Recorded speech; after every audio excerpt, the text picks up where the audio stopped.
Media వాళ్ళందరికీ మళ్ళీ thanks and sorry చెప్పుకుంటున్నానండి. నా వల్ల మళ్ళీ రోజు ఇబ్బందే ఇది. నేను లాస్ట్ రాజ్‌తరుణ్‌కి సారీ చెప్పినప్పుడే మళ్ళీ మీడియాలోకి రావాలని కానీ లేదా పోలీస్ స్టేషన్ మెట్లు మళ్ళీ ఎక్కుతాననైతే అనుకోలేదు. నిన్న నాకు జరిగిన దాడికి నేను మళ్ళీ పోలీస్ స్టేషన్ మెట్లు ఎక్కాల్సి వస్తుంది. ఇదంతా కూడా ఎక్స్పీరియన్స్ అవ్వాల్సి వస్తుంది. నా లైఫ్లో నాకు జరిగిన అన్యాయంకి నేను ఫైట్ చేస్తున్నాను. అది కొంతమందికి నచ్చచ్చు, కొంతమందికి నచ్చకపోవచ్చు. ఎందుకంటే ఇద్దరు మగాళ్ళ మీద ఫైట్ చేస్తున్నాను. అందులో రాజ్ తరుణ్ కానీ మస్తాన్ సాయి కానీ ఇద్దరు పలుకుబడి ఉన్న మనుషులు, ఇద్దరు డబ్బులు ఉన్న మనుషులు. నేను న్యాయం కోసమే పోరాడుతున్నాను. న్యాయం కోర్టులో ఉంది. కోర్టుని కోర్టులాగా కూడా గౌరవించకుండా పర్సనల్గా అటాకులు చేసి నా మీద దాడి చేస్తున్నారు. ఒంటరిగా ఉన్నాను, ఒక్కదాన్నే, నార్మల్ మిడిల్ క్లాస్ అమ్మాయినే నేను. ఈ రోజున రాజ్ తరుణ్ హీరో అయిపోయి నేనేం చేసినా నడిపించుకుంటుంది అన్న దాంట్లో పట్టపగలు మా ఇంటికి అమ్మాయిలు లాంటి అబ్బాయిల్ని పంపించాడు. మరి అబ్బాయిలు అమ్మాయిలాగా వచ్చారో కానీ వచ్చి నన్ను దారుణంగా అటాకులు చేసిన, ప్రైవేట్ పార్ట్స్ని కూడా ఇచ్చేసి ఎంత హ్యూమిలేట్ చేసి నన్ను గేట్ వరకు డ్రాగ్ చేసుకుంటూ వచ్చారు. పోలీసులు సెకండ్ రైట్ టైంకి రాకపోయి ఉంటే నాకు ఏమై ఉండేదో కూడా నాకు తెలియదు. చచ్చిపోయానని ఒక సెకండ్ అయితే అనుకున్నాను. అండ్ ఆ విషయం మీద ఫైట్ చేస్తుంటే సంబంధం లేకుండా శేఖర్ భాష వచ్చాడు, ఆ ప్రీతి అనే అమ్మాయి వచ్చింది, అండ్ ఉదయ్ వీళ్ళందరూ కూడా ఎందుకు వచ్చి మాట్లాడుతున్నారో నాకైతే తెలియదు. వాళ్ళు నా ప్రాపర్టీకి కానీ నా కేసుకు కానీ ఎటువంటి సంబంధం లేని పీపుల్ కేసుకు డైవర్ట్ చేయడానికి మాత్రమే చేస్తున్నారు. అండ్ రాజ్ తరుణ్ పైన నేను మనస్ఫూర్తిగా సారీ చెప్పి ఇదే మీడియా ముఖంగా కేసులు వద్దు అనుకొని తీసుకుందాం అనుకున్న మాట నిజమే. మళ్ళీ ఈ రోజున ఫైట్ చేద్దాం అనుకుంటుంది కూడా నిజమే. ఎందుకంటే వాళ్ళు చేసిన అటాక్కి మాత్రమే నేను డిఫెండ్ అండ్ నేను ఫైట్ చేసుకుందాం అనుకుంటున్నాను. నా పైన దాడి చేశారు, చాలా అసభ్యకరంగా బిహేవ్ చేశారు. ఇప్పుడు నేను ముందుకెళ్తున్నాను. రాజ్ తరుణ్ వచ్చి సమాధానం ఖచ్చితంగా చెప్పాలి. పోలీసు వారిని కూడా అదే కోరాను, రాజ్ తరుణ్ వచ్చి మాట్లాడాలని, లేకపోతే రాజ్ తరుణ్ని దీనిపైన ఇన్వెస్టిగేట్ చేయాలని, దీనిపైన వెనకాల ఎవరుండి నా పైన దాడి చేయించారని. నేను హైకోర్టుకు కూడా వెళ్తాను. రాజ్ తరుణ్ నా పైన ఇప్పుడు చేపించిన దాడికి నేను రాజ్ తరుణ్ బెయిల్ కూడా క్యాన్సిల్ చేయించడానికి ట్రై చేస్తాను. యాంటిసిపేటరీ బెయిల్ పైన ఉండి అతను మళ్ళీ విక్టిమ్ పైకి ఎలా వాళ్ళ పేరెంట్స్ని పంపిస్తాడు? మళ్ళీ వృద్ధులు అన్న పేరుతో 4 ఆడోళ్ళని తీసుకొచ్చి 8 మంది ఆడోళ్ళని తీసుకొచ్చి కొట్టించాడు. నా ప్రాణం ఉన్నంత వరకు, మరి ఎప్పుడు పోతానో కూడా నాకు తెలియదు, ఉన్నంత వరకు అయితే లాస్ట్ ఫైట్ చేస్తాను. రాజ్ తరుణ్ అనే వ్యక్తే కమ్యూనిటీ లోపలికి ఎంట్రీ ఇవ్వడం అన్నది జరిగింది. మా పేరెంట్స్ వస్తున్నారని 1:10 PM కాల్ చేశాడు మా కమ్యూనిటీ మేనేజర్కి. వాటికి సంబంధించిన ఎవిడెన్స్తో సహా ఇచ్చాము. పోలీస్ ఇన్వెస్టిగేషన్లోనే చెప్పాలి. ఇంకా నేను పెట్టిన పేర్లు అయితే రాజ్ తరుణ్ పేరెంట్స్ అండ్ శేఖర్ భాష, ప్రీతి, ఉదయ్ అండ్ లాస్ట్ మేఘన ఎవరో సోషల్ యాక్టివిస్ట్ వచ్చారు. మా కమ్యూనిటీలో తిరుగుతున్న మీడియా పీపుల్ కాకుండా ఎవరైతే ఇంకా అటాక్ చేయడానికి ఎవరైతే వచ్చారో వాళ్ళందరినీ కూడా ఇంక్లూడ్ చేశారు. ఆ విల్లా గురించి ఇప్పుడు సమస్య అంతా కూడా ఆ విల్లా ఎవరిదని చెప్పేసి ఇప్పుడు నిన్న వాళ్ళ ఫాదర్ కూడా అంటున్నాడు, ఆ విల్లా రాజ్ తరుణ్ది అని చెప్పేసి అంటున్నాడు. మీ ఫాదర్ ఏమంటున్నాడంటే లావణ్య రాజ్ తరుణ్ది అని చెప్పేసి అంటున్నాడు. అంటే విల్లా గురించే వాళ్ళు అది ఆక్యుపై చేసుకోవడానికి వాళ్ళు వచ్చారని చెప్పేసి దాని మీద క్లారిటీ ఏంటి అసలు? ఇప్పుడు నేను విల్లా గురించి అయితే మేము విల్లా కొని ఒక 7-8 years అవుతుందండి. ఈ రోజున ప్రాపర్టీ అన్నది ఎందుకు రావాలి? మేము రాజ్ తరుణ్ 2009 నుంచి మేము స్టార్ట్ చేసుకున్నాము. ఆ రోజు నుంచి ప్రపంచానికి తెలియని లావణ్య రాజ్ తరుణ్ వద్దనుకున్న తర్వాతే లావణ్య చెడ్డదైపోయింది. లావణ్య డ్రగ్స్ అమ్ముతుంది, లావణ్య డ్రగ్స్ కన్జ్యూమ్ చేస్తుంది, లావణ్య ప్రాస్టిట్యూట్ కూడా అయిపోయింది. ఒక ఆడదయ్యుండి విలేకర్, ప్రముఖ యూట్యూబ్ ఛానల్ విలేకర్ ప్రాస్టిట్యూషన్ అన్న వర్డ్ మెన్షన్ చేసింది. ఈ రిపోర్ట్లో ఆమె గురించి కూడా మెన్షన్ చేశాను. ఆవిడ 40,000 డబ్బులు తీసుకుందండి ఆవిడ నా దగ్గర. ఓన్లీ థంబ్నెయిల్ పెట్టారు వాళ్ళ యూట్యూబ్ ఛానల్లో, లావణ్య మొగుడెవరు, రాజ్ తరుణా మస్తాన్ సాయి అని థంబ్నెయిల్ పెట్టింది.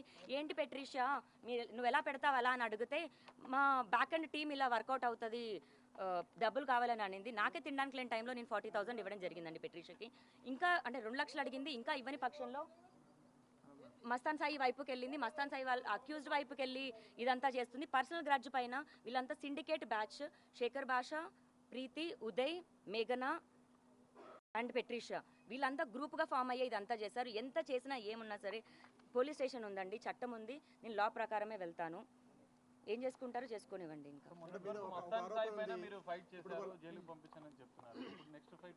ఖచ్చితంగా ఇప్పుడు ఇందులో రాజ్ తరుణ్ ఇన్వాల్వ్మెంట్ అంటే వీళ్ళందరూ కలిసి చేసిన బ్యాచ్లో మస్తాన్ సాయి కూడా ఉన్నాడండి.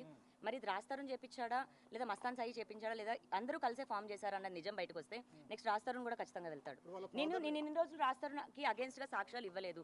నేను ప్రేమించిన మనిషి కాబట్టి ఇవ్వలేదు. కంప్లైంట్ పెట్టినప్పటికీ నేను మనిషి కావాలి అనుకొని పెట్టాను, మనిషి జైలుకి వెళ్ళాలని కాదు.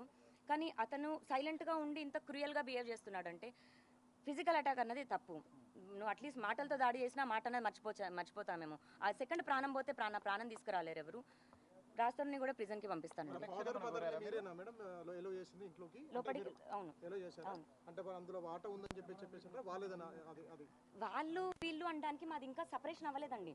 కోర్టు తీర్పు లావణ్య రాస్తారుని విడిపోయారు, లావణ్య రాస్తారుకి సంబంధం లేదు అన్నదేమి ఇవ్వాల. ఛార్జ్ షీట్ అయింది, ఛార్జ్ షీట్ లో 11 ఏళ్ళు వీళ్ళు సహజీవనం చేశారు అని వచ్చారు.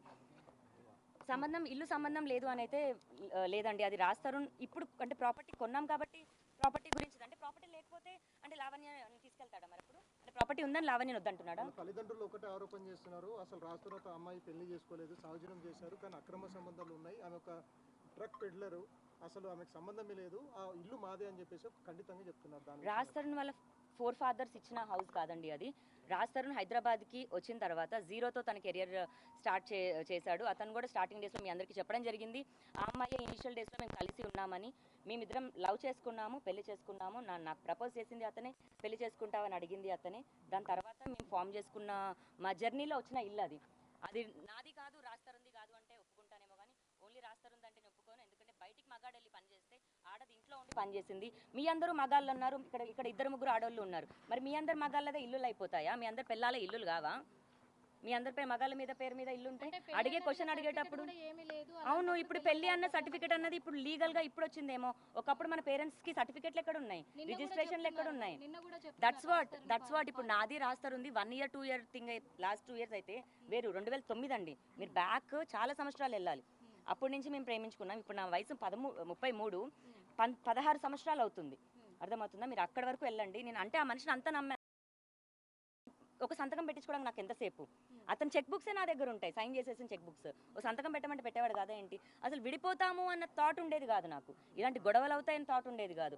మరి ఆడపిల్లలు రావడం వల్ల, మస్తాన్ సాయి రావడం వల్ల రాజ్ తరుణ్ ఇలా అయ్యాడా, లేదా ఆ ఇల్లు ప్రాపర్టీ మీద మస్తాన్ సాయి ఇప్పుడు చేస్తున్నాడో నాకు తెలియదు.